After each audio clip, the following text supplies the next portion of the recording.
হাসপাতালে মহিলা বাচ্চারা খুন ধর্ষণ করা হলো কেমন?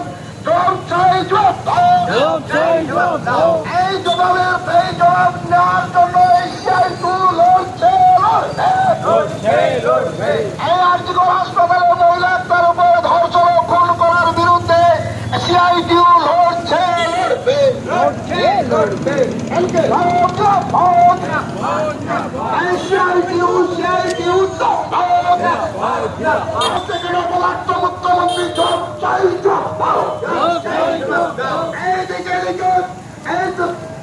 মুখ্যমন্ত্রী খুন সংগ্রাম থেকে মুখ্যমন্ত্রী